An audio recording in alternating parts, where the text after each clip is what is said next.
Le jour qui a ébranlé le ciel et la terre, un centurion romain, témoin de la crucifixion de Jésus, vécut une expérience qui marqua sa vie à jamais. Ce soldat, connu pour sa dureté et sa discipline, passa d'exécuteur à témoin de quelque chose de bien plus grand qu'il n'aurait jamais pu imaginer. Les évangiles offrent une référence brève mais saisissante à cet homme.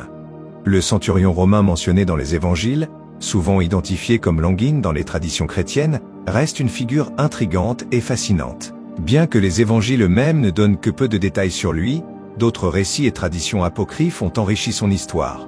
Selon Matthieu 27 verset 54, le centurion et ceux qui gardaient Jésus, en voyant le tremblement de terre et les événements qui s'étaient produits, furent remplis de crainte et déclarèrent « Vraiment, cet homme était le Fils de Dieu ». Bien que son nom ne soit pas mentionné dans les évangiles, la tradition chrétienne l'identifie comme Longuine, un centurion romain dont l'histoire fut développée dans des textes apocryphes. Selon ces traditions, après la mort de Jésus, Longuine abandonna sa vie militaire, se convertit au christianisme et consacra le reste de sa vie à proclamer sa foi, allant jusqu'à mourir en martyr. Les centurions étaient des leaders expérimentés, habitués aux situations les plus cruelles. Cet homme supervisait l'exécution de Jésus, accusé de blasphème et de rébellion. Mais ce jour-là fut différent.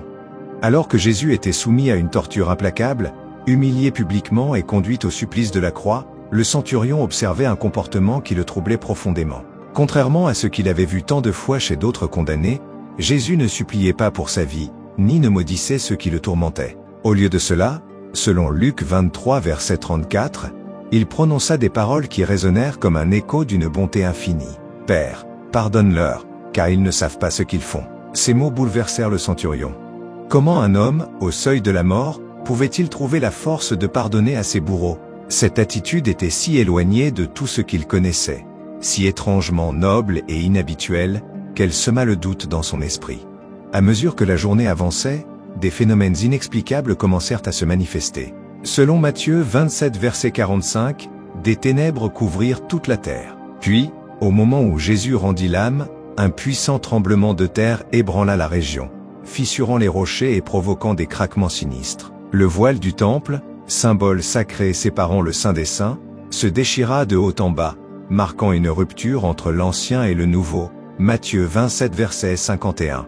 Ces événements, d'une intensité inhabituelle, ne pouvaient être perçus comme de simples coïncidences. Pour beaucoup, c'était la preuve qu'ils assistaient à quelque chose de transcendant, une intervention divine. Même les cœurs les plus endurcis, habitués à la brutalité des exécutions, furent frappés de stupeur. Ce n'était pas seulement une mise à mort, mais une scène qui bouleversait l'ordre naturel et spirituel.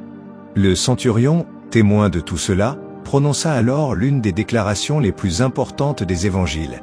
Vraiment, cet homme est le Fils de Dieu.